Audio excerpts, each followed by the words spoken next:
Hey there, 60-day challengers. It's Stacey Roberts, owner of New You Health and Wellness, and our leader, Brandy Langbecker. We're coming to you today. We're trying to do this every week because I'm part of the challenge. We've got staff as part of the challenge, and we want to support you guys as part of the challenge in the challenges that you're having during the challenge. That's a lot of challenge. That's all the challenges. A lot of challenge that I mentioned there. But people are talking about, I get feedback from Brandy each week.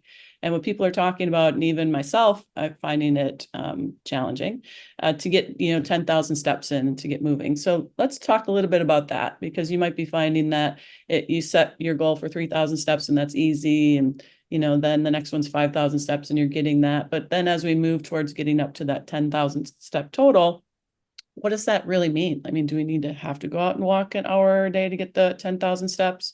I personally don't always have time to do that. So I want to talk to Brandy today first about the importance of that, what it really means, because in my mind, I was always thinking it was more about a cardiovascular goal.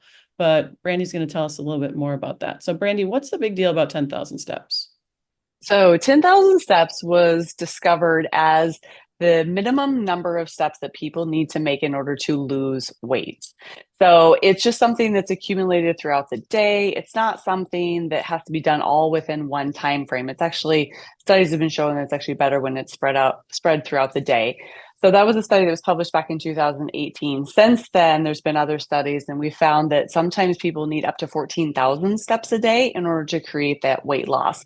So for everybody that's in the challenge, I've talked to everybody about let's set the minimum of getting to 10,000, see where you are with your weight loss, and then we can always increase it if we need to. Right. And 10,000 steps can be, it's not like we're trying to get to zone two. It's a little bit different than that, right? It's a little bit different than, I mean, clearly, if you're able to do 10,000 steps in a row, you can potentially get to zone two, be good for cardiovascular, but that's not really the only thing that we're looking at, right? Or not necessarily really what we're focused on. Yeah, the 10,000 steps is really about daily steps. It's just daily movement. If you're doing cardio, like on the elliptical or on the bike or on the treadmill, yes, you will gain steps when you're doing those as well. But the 10,000 steps is really about just moving throughout the day. So it doesn't have to be, I have to go and get out of breath to do it. That's not at all what it is. Yeah. And this next thing, I'm going to show you what I'm doing instead of getting my, total, 10,000 steps in at one time, what I'm doing to maximize the time that I have while I'm away this week. So we'll be showing that next. Hey guys, so as you can see, walking on the beach. I'm walking on the rougher sand. The water's over there. Can't really see it. It's a foggy day, but it's a lot flatter over there. And I walked about an hour on that. I don't have an hour to walk today, so I'm walking on this tougher part. And as you can hear in my voice, I'm most likely in like zone two. I can still talk, but I know I'm breathing pretty good. Maybe up in a higher zone, I don't know. But I didn't have time to do an hour-long walk today, so I want to make my workout a little bit harder. So if you've got other things you can do, if you've got a day where you're not going to be able to get in 10,000 steps or whatever, but you've got other things that you can do, whether it's going up the stairs or squats, 20 squats at a time with a 5-second rest in between, anything like that is going to help. So remember to think about substitutes. Don't think about failing at one thing or not being able to check it off your list. Think, how can I do this differently? All right, thanks. I need some water. Bye. Welcome back, Brandy. Now let's talk a little bit about what if you can't get out and do your 10,000 steps. What are some other options that we can do, and how can we kind of calculate this so it's kind of equivalent to 10,000 steps, even though we might not be taking continuous steps, if you will? Yeah.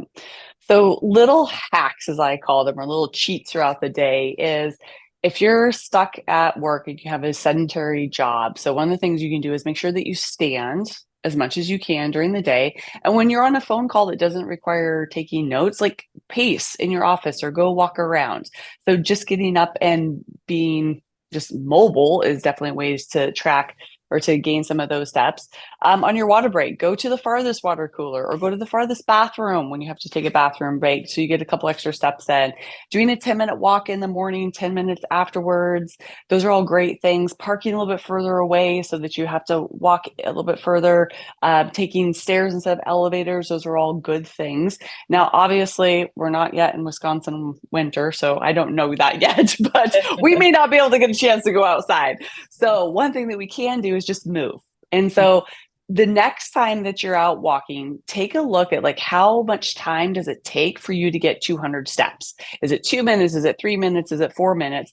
So the next time you can't get out, we'll use the equivalent of 4 minutes of movement is equal to 200 steps for you. So that way you have a way of getting closer to the 10,000 steps, even though you might actually not be reaching the 10,000 steps. Nice little conversion that most of us can do.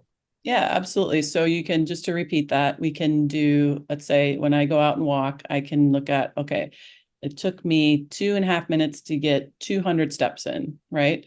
So then I could go home and do, squats by the couch, if I'm watching TV, and, do that for, X amount period of time, and then make that equivalent to the number of steps. So if it took me, Yep. if I'm doing squats for 2 minutes and that was how long it took me to get, what would, X amount of steps in, let's say 200 steps in, then that's 200 steps that I can add to my total, right? Is that what Yep. you're saying? Yep. Perfect. Yep. Yep. So we do that, and then we can be creative, like you talked about vacuuming. There's steps in that. How many steps are you taking there? You talked about going further to the bathroom. If you really have to go, you might get a little jog in because you got to really go. Obviously, be careful that if you have incontinence issues. That's my aside. Or urgency issues, but really, really being creative, and also we want to be creative so we don't beat ourselves up. I mean, the last thing we want to do in this challenge is feel like we're not meeting our goals and failing. What we want to do is look for alternative ways of achieving them, right? And really looking to move ourselves forward through this. And that's why we're doing these videos, and that's why we want to support you through this challenge.